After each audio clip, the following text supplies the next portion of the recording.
ሰላም ውድ ቤተሰቦቻችን እንደምን ሰንብታችኋል? ከሼልፍ ላይ የተሰኘው ፕሮግራማችን ተጀምሯል። አለምሰገድ አበበ ነኝ። ከሼልፍ ላይ የተሰኘው ፕሮግራማችን ጥናቶች፣ ምርምሮች፣ አዳዲስ ሳይንሳዊ ግኝቶች ላይ ትኩረት አድርጎ የሚቀርብ የቴሌቪዥን ፕሮግራም ነው። አብራችሁ እንድትቆዩ በድጋሚ ጋብዛለሁ። ሳምንት ታስታውሱ ከሆነ ወደ ጋምቤላ ሄደን ፐርኒያል ሩዝ ወይም ደግሞ ቋሚ የሆነ 8 ዓመት የሚታጨድ 8 ዓመት የሚመረት የሩዝ ታይፕን ወይም ደግሞ የሩዝ ዝርያን በተመለከተ ውይይት አድርገን ነበረ። እንግዳችን በሩዝ ላይ ከፍተኛ ምርምር ያደረገ ተመራማሪ ነው። ከሱ ጋር ቆይታ አድርገን ነበረ። ዶክተር ጌታቸው መላኩ ዛሬም በሁለተኛ ክፍል ከኛ ጋር ቆይታ ያደርጋል። አብራችሁ እኔ ደግሞ ሳይ ሩዝ ይተከላል ከአንዱ ጋር እየተዘዋወረ እሱን ታይፕ ነው የተጠቀማችሁ አይደል? የሆነ ቦታ አበቃላችሁት የተለ 6 አይነት ታይፑን ከዛ በኋላ ዲስትሪቢዩት አደረጋችሁት። አሁን ሲወጣ በምን ያህል ብዛት ነው የሚወጣው? ምን ያህል ውጤት አለው? አካባቢ ምን ያህል ተመቸው? ምን ተጠቀማችሁበት? ምን አሳያችሁት? ያው ከዚህም ቀደም እንዳልኩት ያስገባናቸው 6 የተለያዩ ፐርኒያል ራይስ ዝርያዎች ወይም የቋሚ ሩዝ ዝርያዎች ናቸው። ፒአር 24 ፒአር 25 የሚባሉ የጃፖኒካ ታይፕ። ያ ማለት ጃፖኒካዎቹ በአብዛኛው የሚለያቸው ምንድነው? ግሬን ሳይዛቸው ሲሊንደሪካል የሆኑ አጭርና ወፈር ያሉ ሲቀቀሉም ትንሽ ስቲክ የሚሆኑ ለጃፓኖች በብዛት ፕሪፈር የሚያደርጓቸው አይነት ለሱሺ ቻይናም በብዛት የሚወዷቸው አይነት ናቸው እነዚህ ሁለቱ። ፒአር 109 ፒአር 111 ፒአር 112 እና ፒአር 107 የሚባሉት ደግሞ እኛ በብዛት የምንመርጣቸው አይነት ኢንዲካ ታይፖች ናቸው። ልክ እንደ ባስመቲ ግሬን ሳይዛቸው በጣም ረጃጅም የሆኑ ማለት ነው። ስለዚህ ሁለቱንም አይነት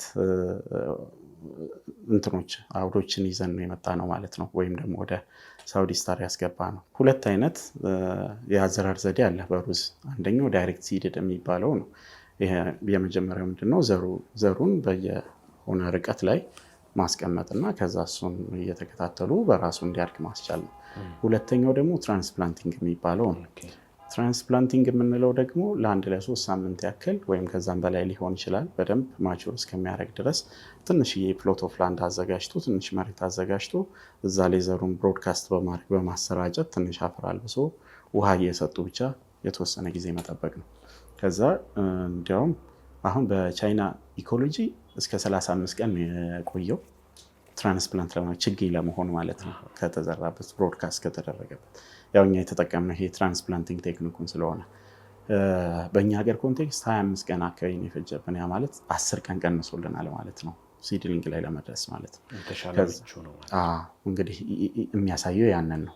ስለዚህ ዴይስ ኦፍ ማቹሪቲ መጨረሻ ላይ ሃርቨስት የምናደርግበትም ጊዜ አጠር ያለ ይሆናል ብለን ነው ኤክስፔክት የምናደርገው ቻይና ካለው አንፃር። ያው አግሮኖሚክ ፕራክቲሱ ልክ ለአኑዋሉ ወይም ሲዝናል ለሆኑ ለተለመደው አይነት ሩዝ የምንጠቀመው ዩሪያ ነው የተጠቀምነው ማዳበሪያ ማለት ነው። ውሃ የሚፈልገውን ያክል እንደ ማንኛውም ካልቲቬትድ እንደሆነው የምንሰጠው እና 2 በእያንዳንዷ ነጥብ 15 ሳንቲሜትር በ15 ሳንቲሜትር ርቀት 20 ሳንቲሜትር እንደየእንትኑ ነው። እኛ ግን 25 ሳንቲሜትር በ15 ሳንቲሜትር አድርገን ዴንሲቲውን የሰራ ነው ማለት ነው። ስለዚህ በአንድ ነጥብ ላይ 2 ሲድሊንጎች ነው ያስቀመጥነው። አሁን እንግዲህ ኤፕሪል 4 አካባቢ ስለዚህ ወር ከምናምን ሆነ። በዚህ ጊዜ ውስጥ ቲለሩ ወይም ግንዱ አንዳንዱ እስከ 28 ድረስ ይደረሳል ከ18 ጀምሮ ማለት ነው። ስለዚህ 2 አድርገን ተክለናቸው አሁን ላይ እስከ 28 አይነት ስቲሞች ወይም ደግሞ ቲለሮች ሊኖሩ ይችላል ማለት ነው። ስለዚህ ፐርፎርማንሱን ስናየው እስካሁን ባለው የቲለር ነምበሩ ጥሩ ነው። ሊፍ ከለሩ ምንም አይነት በሽታ ምንም አንተም አንድ ዊትነስ አይተዋል። ስለዚህ እስካሁን ያለው ፐርፎርማንስ ሙሉ ለሙሉ በጣም ጥሩ ሊባል የሚችል ነው። እንግዲህ አሁን ሚድሮክ ወይም ሳውዲ ስታር እዛ ትልቅ ሜካናይዝድ የሆነ የእርሻ ስርዓትን የሚከተል ተቋም ነው። ትልቅ ተቋም ነው። እዛ ተቋሙን የሚመሩት ሰው ምንድነው ከ1000 በላይ ሄክታር እንዳለ ነው ሩዝ የሚዘራ ከ10,000 በላይ ሄክታር በላይ ሄክታር ሩዝ ይዘራል። ሩዝ ኮሌክት ያደርጋሉ። ፋብሪካ አላቸው። የሩዝ ግባታቸው ግን በየአመቱ አኑዋል ክሮፕ ነው። በየአመቱ የሚዘራ ነው። ስለዚህ ምን ያህል ሪሶርስ እንደሚፈልጉ ያን ስራ ለመስራት የሀገራችን አሁን ነባራዊ ሁኔታንም ስናይ ደግሞ የዓለማችን በአጠቃላይ የነዳጅ ከፍተኛ እጥረት አለ። ማሽኖቻችን በነዳጅ ነው የሚሰሩት። ስለዚህ በየአመቱ ማረስ ይፈልጋል፣ ኮምፓይነር መጠቀም ይፈልጋል። ስለዚህ ቢያንስ የእርሻውን ይቀንሳል፣ የሰው ኃይሉን ይቀንሳል። ብዙ ነገር የሚፈልገው ምንድነው ማዳበሪያውን ሊሆን ይችላልና ከዚህ አንጻር ምን አስተያየት ሰጡ እነሱ? ኦኬ በትክክልም ችግሩንም እያዩት ስለነበረ ነው አንድ በቀጥታ እጃቸውን ዘርግተው ሊቀበሉ ነው የቻሉት። የቴክኖሎጂን ገና ሳስተዋውቃቸው ያሉትን ዓለም አቀፍ ተሞክሮችንም በመግለጽ ነው። ለምሳሌ ይሄ ፈርኒያል ራይስ ለእኛ ሀገር አሁን አዲስ ሆነ እንጂ ቀድሞ የገባባቸው ሀገራት አሉ። ቻይና በእርግጥ ኢኖቬተር ናት። በ2021 ብቻ ከ45,000 በላይ ፋርመርስ ገበሬዎች ፈርኒያል ራይስን እየተጠቀሙ ነው። አሁን ደግሞ ቁጥሩ በጣም እየጨመረ በኮሜርሻል ሌቭል በድሮን ሁላ የታገዘ ፋርሚንግ ሲስተም ነው ፈርኒያል ራይስ ላይ እያደረጉ ያሉት። ሳውዝ ኢስት ኤዥያን ብንወስድ እነ ቪየትናም፣ ታይላንድ፣ ማይናማር እነዚህ ሁሉ ሀገራት ፈርኒያል ራይስን ቴስት ከማድረግ በላይ ወደ ኮሜርሻላይዜሽን እየገቡበት ነው። አፍሪካ ውስጥም እንዳልኩት የተወሰኑ ጥረቶች አሉ። ሴኔጋል፣ ኮትዲቯር፣ ዩጋንዳ የተሻለ ይንቀሳቀሳሉ። ስለዚህ እዛ ሀገር ያለውን ኤክስፒሪየንስ ሁላ ነው በደንብ ኤክስፕሌን ተደራርገን ሊቀበሉት የቻሉት ማለት ነው። ፕሮዳክሽን ዋይዝ ከወሰድ ነው ለምሳሌ እነሱንም ኢንተርቪው አድርጌያቸዋለሁ። በሄክታር ሳውዲ ስታር ወደ 35 ኩንታል ነው በሄክታር የሚያመርተው በአመት አንዴ ክረምቷን ጠብቆ ማለት ነው። ይህን ፈርኒያል ራይስ ከወሰድን ኦን አቬሬጅ ወደ ከ68 እስከ 70 ሄክታር ድረስ ኦን አቬሬጅ በየሲዝን ምርት ይሰጣል ማለት ነው። ፐር ሲዝን በአንድ ጊዜ ማለት ነው። 3 ጊዜ ከሰጠስ 3 ጊዜ ከሰጠ ደግሞ ታይምስ 3 ነው የሚሆነው ማለት ነው። 6 እጥፍ ይሆናል ማለት ነው። እንግዲህ ሃይፖቴቲካሊ ወይም ሌሎች ሀገሮች ያለውን ልምድ ቀጥታ ይዘ ነው የዛን ዳታ ይዘ ነው ከሳውዲ ስታር ኮንቴክስት ጋር ስናነጻጽረው 6 እጥፍ ቤኔፊት ይኖረዋል ማለት ነው። ከዛ በተጨማሪ አሁን ሳውዲ ስታር አንደኛው ቻሌንጅ እኔም ባየሁት ይሄ በጣም ስዋምፒ ይሆናል። ስለዚህ አንዳንዴ ኢቭን ትራክተር ሊያርስ ገብቶ ሁላ ስፔሻሊ ሰኔ ላይ ስለሆነ መሬት ዝግጅቱ የሚሆነው ሊቀረቀር ሁላ ይችላል። ከዛ ሌላ ብዙ ፕሮዳክሽን ኮስቶች ይኖሩታል። አንተም እንዳልከው የሰው ኃይል ይፈልጋል። ስሞል ስኬል እንኳን እንትን በለው ከተባለ ራይስ በጣም በብዙ ጭቃ ውስጥ ተውጦ ሰዎች ገበሬዎች የሚሰሩት ስራ ነው።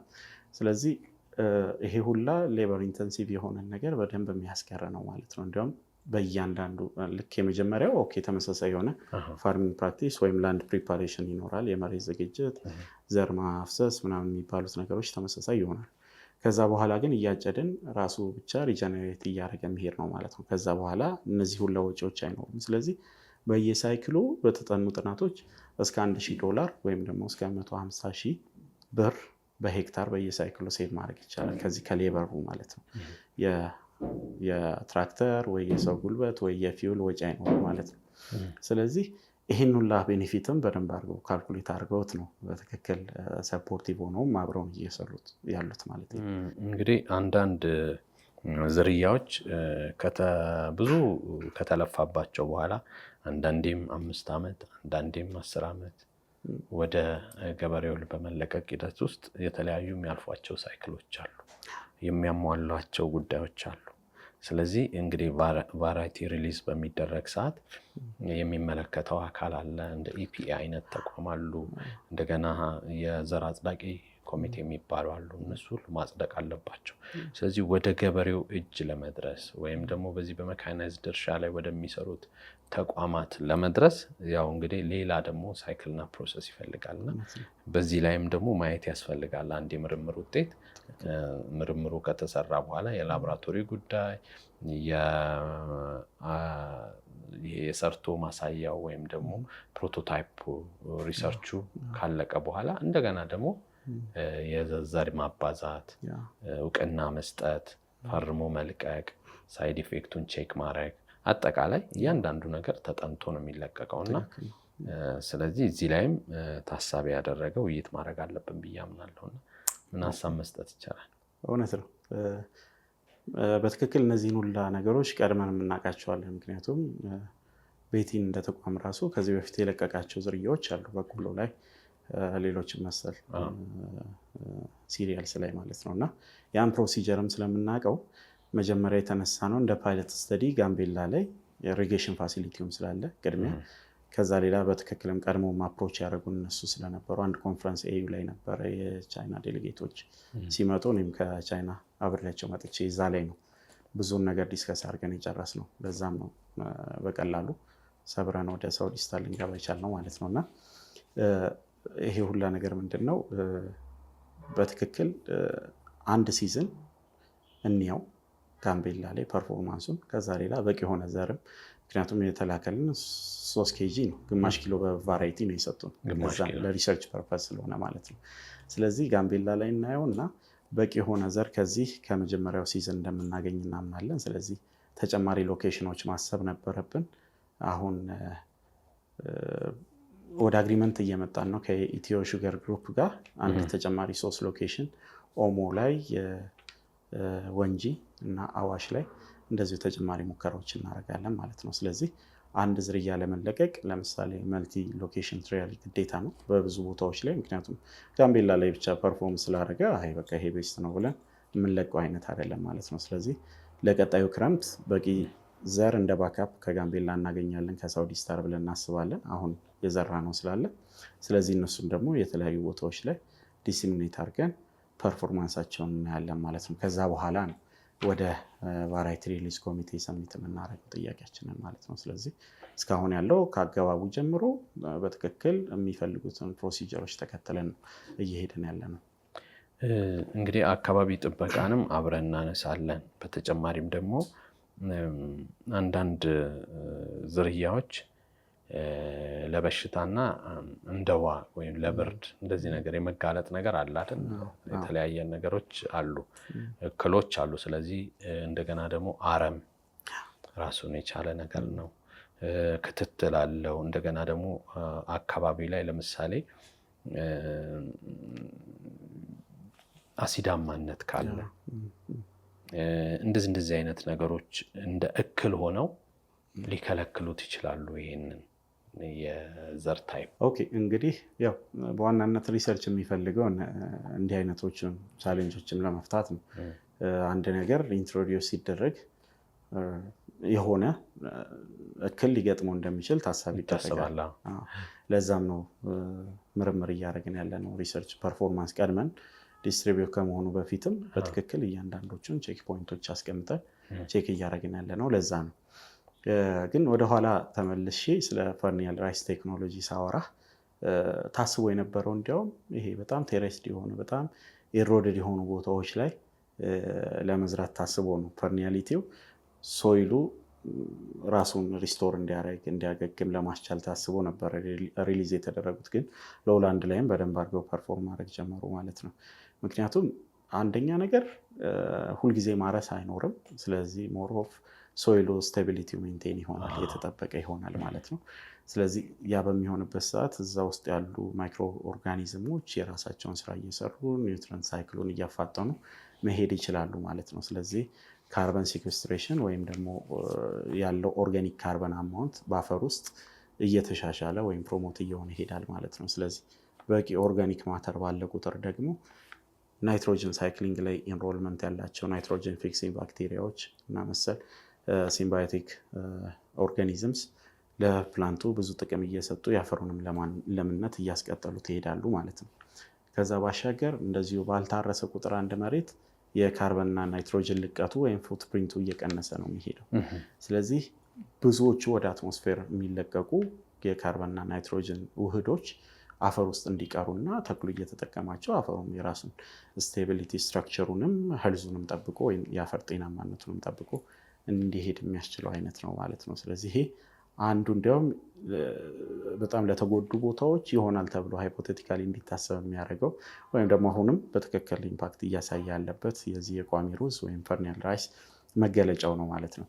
ከዛ ባሻገር አሁን የኢትዮጵያ ብዙ ጥናቶች የሚያሳዩትን ነው።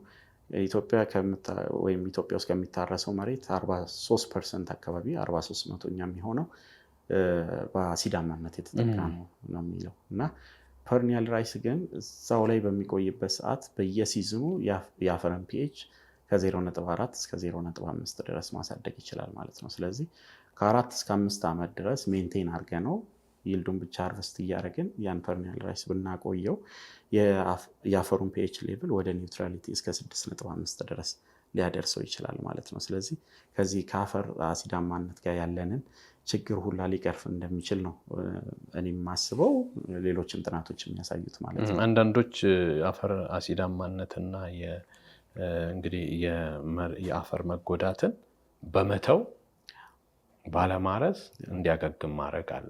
ስለዚህ እንደመተው ነው የሚቆጠረው ማለት ነው። ትክክል፣ እንደመተው ግን ደግሞ እየተጠቀምክበት እንደመተው ስለማታርሰው እንደዛ የሚሆን ነገር አለ።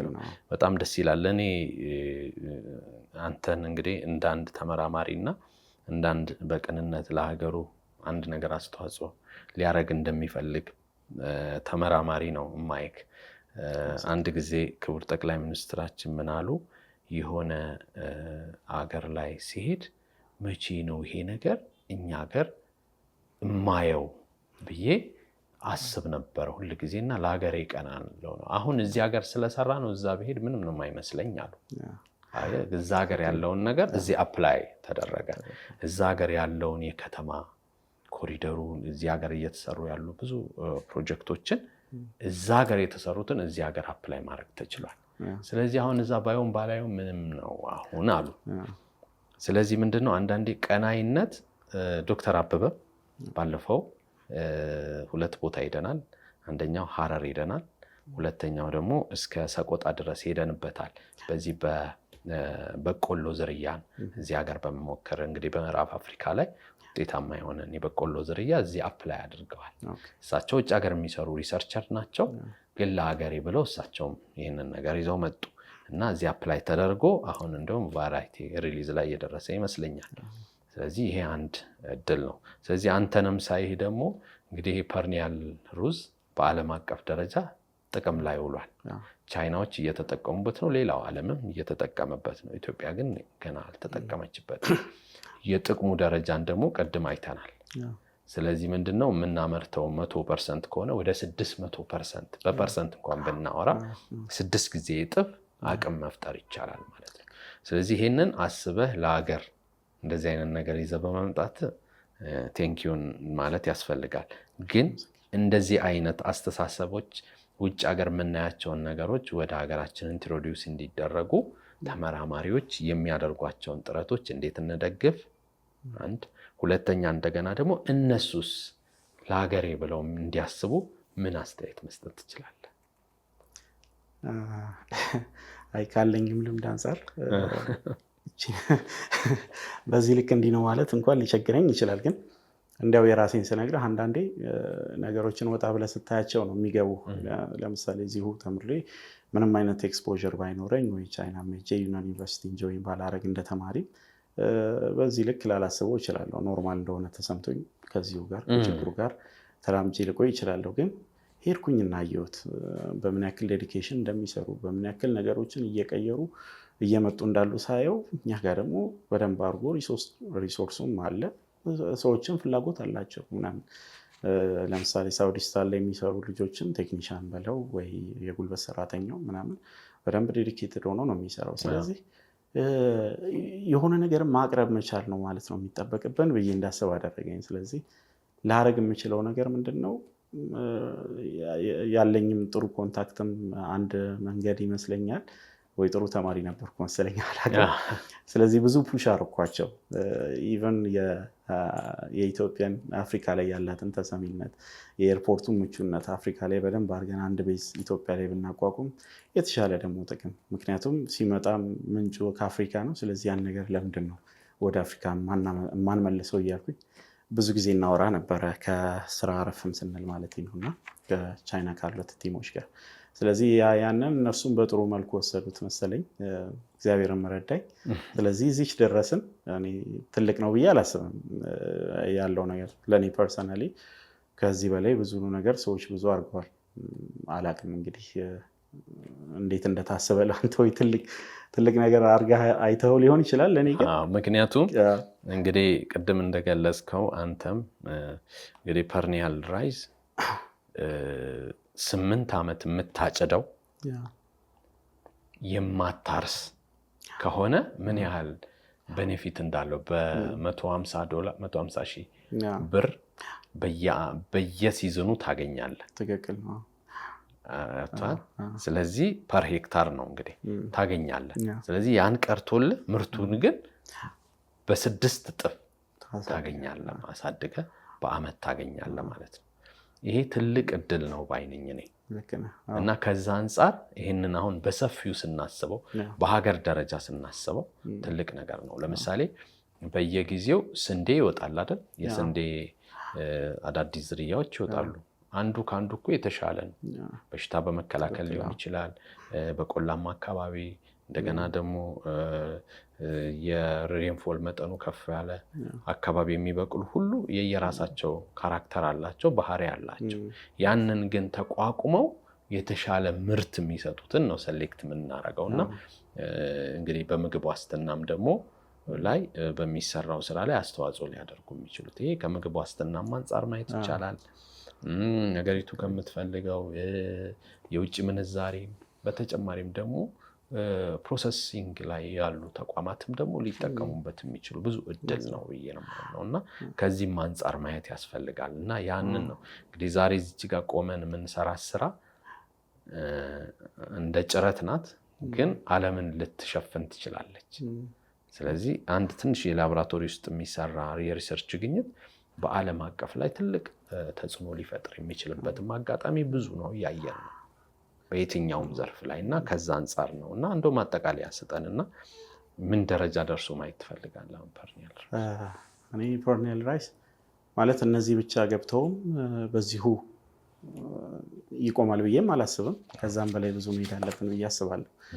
እንዳልኩህ ከሎላንድ ባሻገር አፕላንድ የሆኑ ቦታዎችን እንደዚህ ማካለል በሩዝ ምርት ማለት ነው የተሻሉ ቫራይቲዎችን ዴቨሎፕ ማድረግ ሀገር ውስጥ በቂ የሆነ ቴክኖሎጂ የተማሩ ያሉ ሰዎች አሉ። ሙያዊ ያናክል ዲማንዲንግ ላይሆን ይችላል። ስለዚህ ያለንን ተቋማዊ ኃይል ካጠናከረን ያለን ሪሶርስ በአግባቡ መጠቀም ከቻለን እዚሁ ከኢትዮጵያ ኮንቴክስት አንጻር ጥሩ ሊሆኑ የሚችሉ የተለያዩ አይነት ቫራይቲዎችን ኢምፕሩቭ ማድረግ ዴቨሎፕ ማድረግ የሚቻል ይመስለኛል። እና ፐርኒያል ራይስ ገባ ቆመ እንዲባል አይደለም የኔን ፍላጎት ወይም ደግሞ ተስፋ የማደርገው ነገር ከዚህ በላይ ለብዙዎች ደርሶ ብዙዎች ተጠቅሞበት በምግብ ዋስትና ራሳችን እንችለን። ለምሳሌ ይሄ የአፈር ለምነትን ካርበን እና ናይትሮጅን ፉትፕሪንት መቀነስ ወይም ደግሞ እሱን ኢምፕሩቭ ማድረግ ከማዳበሪያ ጋር ልናያይዘው እንችላለን። ፐርኒያል ራይስን በተጠቀምን ቁጥር ሊወስድ የሚችለው ወይም ኮንሱም ሊያደርግ የሚችለው ኢንፑት የተወሰነ ይቀንሳል። ምክንያቱም አፈሩ ለም በሆነ ቁጥር የምንጠቀመው ፈርቲላይዘር ወይም ማዳበሪያ እያነሰ ነው ሊሄድ የሚችለው ማለት ነው። ስለዚህ ከዚህ ከማዳበሪያ እጥረት ጋር ያለብንንም ችግር ሊፈታ የሚችል አይነት ቴክኖሎጂ ስለሆነ በዋናነት እሱም በደንብ አድርጎ ሊታሰብ የሚችል ከዚህ ከጉልበት መቀነሱ ባሻገር ወይም ከኢኮኖሚክ ሪተርኑም በላይ ወይም ደግሞ ኢኩቫለንት በሆነ መልኩ የአፈርን ጤናማነት መጠበቁ ከዛ ሌላ ለማዳበሪያ ልናወጣ የምንችለውን ወጪ መቀነስ መቻሉን በጣም ትልቅ ጠቀሜታ አለው። ስለዚህ የማስበው እንደው በጣም በትንሽ ቦታ ብዙ ፕሮዳክሽን ማድረግ ይቻላል እና ኢኮሎጂያችንን የሚያናክል ሳንጎዳ ይሄ ወተር ሪሶርሳችንንም ብዙ ትክክል ተጠቅመን ዋጋ ሳያስከፍለን የተሻሉ ኢምፕሩቭድ የሆኑ ዝርያዎች ወደፊት ብዙ ኖሮ ልጆቻችን ምን ይሄን ዝርያ አስገብቶ ነው እንደሚያወራው ብሎ እስከሚያሾፉብን ድረስ መድረስ አለብን ብዬ አስባለሁ። የተሻለ ሆኖ በጣም ነው የማመሰግነው። ተቋምን እንደ ተቋም ስናስብ ብዙ ጊዜ ሪሰርቾችን የሚያግዙ ተቋማት የመንግስት ተቋማት ናቸው። የግል ተቋም በኢትዮጵያ ኮንቴክስት የሚታሙ ናቸው። ሪሰርች ላይ ምን ያህል ይደግፋሉ? በጣም ጥቂት፣ እጅግ በጣም ጥቂት። እንደው ባነሳ ኢትዮ አግሪሴፍት የአክሊሉ ለማን የብልሃርዚያ የሪሰርች ግኝት ተግባራዊ በማድረግ እና አፕላይ እንዲደረግ ብዙ ስራ ሰርተዋል። አሁንም እየሰሩ ይመስለኛል። እንዲህ አይነት ማለት መሰራት ያለበት በዓለም ላይ ትልቅ ኢምፕሊኬሽን ያመጣ የሪሰርች ግኝት ነው። ግን ተግባራዊ ያለመደረግ ነገር ይታይናል። ግን ግለሰቦች ገንዘብ ኢንቨስት አድርገው ተግባራዊ እንዲደረግ የማድረግ ስራ አለ። እኛ ሀገር ላይ ትንሽ ኤክሰርሳይሱ በጣም መታሰብ አለበት ብዬ አምናለሁ። እና ይሄ ፐርኒያል ራይስ ላይ እንግዲህ ሳውዲ ስታር ሰፖርት አድርጎ እሺ ብሎ ስፔስ መስጠቱ፣ ጥበቃ መስጠቱ፣ የሚሰራበትን ኮምፓውንድ ጠብቆ ያንን እየተከታተለ ቴክኒሻኖች መድቦ መስራት ራሱ ለሪሰርች ያለውን መልካምነትን ያሳያልና እንደዚህ አይነት ተቋማት ይብዙልን ማለት ያስፈልጋል። ከዚህ አንፃር ከሌሎች ዓለማት አንፃር አነጻጽረን ብናየው ጥሩ ነው ብዬ ነው የማምነው። ይሄን ጥሩ ለምሳሌ እነዚህ ሪሊዝ የተደረጉ ፐርኒያል ራይሶችን ብንወስድ በዩኒቨርሲቲው ብቻ ፈንድ የተደረጉ አይደሉም። በዩናን ዩኒቨርሲቲ ብቻ ሳይሆን ቤጂንግ ጂኖሚክ ኢንስቲትዩት የሚባል ትልቅ ካምፓኒ አለ። ያ ካምፓኒ ነው ብዙ ግራንት እየሰጠ ብዙ ፈንድ እያደረገ ላቦራቶሪዎችን ኢስታብሊሽ እያደረገ የሙከራ መሬቶች ቦታዎችን እያዘጋጀ እዚህ እንዲደርስ ያስቻለው ማለት ነው። ስለዚህ እነሱ ጋር ሙሉ ለሙሉ መንግስት ጋር ወይ ዩኒቨርሲቲው ጋር ብቻ ሪላይ አድርገው ቢሆኑ ኑሮ በዚህ ልክ ባልሄዱ ማለት ነው። ከዛ በኋላ ያው ከዛ ፕሮዳክት ላይ የራሱ ጥቅም ሊኖረው ይችላል። እኛም ሀገር ሁሉን ነገር ለተቋማት ለመንግስት ተቋማት መስጠት ብቻ ያዋጣል ብዬ አላስብም። በእርግጥ አንዳንድ ሙከራዎች እንዳሉ አውቃለሁ። ዩኒቨርሲቲ በነበርኩበት ሰዓት ዩኒቨርሲቲ ኢንዱስትሪ ሊንኬጅ የሚባል ነገር አለ። በጣም አመሰግናለሁ።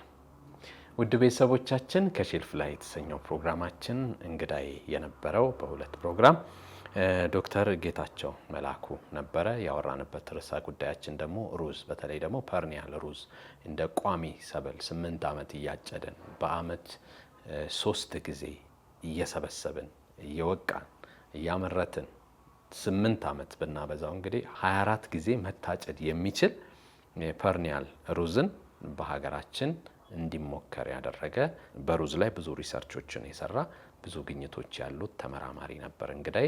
ውድ ጊዜውን ሰጥቶ ዛሬ እዚህ ስቱዲዮ ተገኝቶ ውይይት አድርገናል።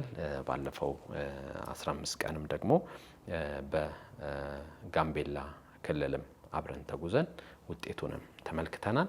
ስለዚህ ይሄ የምርምር ውጤት እንደ ሀገር ብዙ ለውጥ ማምጣት የሚችልና የምግብ ዋስትናችንን በማረጋገጥ ረገድ ትልቅ አስተዋጽኦ ይኖረዋል ብለን እናምናለን። ብዙ ገበሬዎችም ደግሞ ተለቆ በቅርብ ጊዜ ተለቆ ብዙዎች የሚያመርቱት የሚጠቀሙበት ይሆናልም ብለን ተስፋ እናደርጋለን። ምርምሩን ለሰሩትም ምርምሩ ተግባራዊ እንዲደረግም ላገዙትም ሁሉ ምስጋናችን እናቀርባለን። ውድ ቤተሰቦቻችን እየተከታተላችሁን አብራችሁን ስለነበራችሁ እናመሰግናለን። ሳምንት በሌላ ምርምርና ተመራማሪ እንገናኛለን። እስከዛው ግን መልካም ሳምንት ይሆንላችሁ።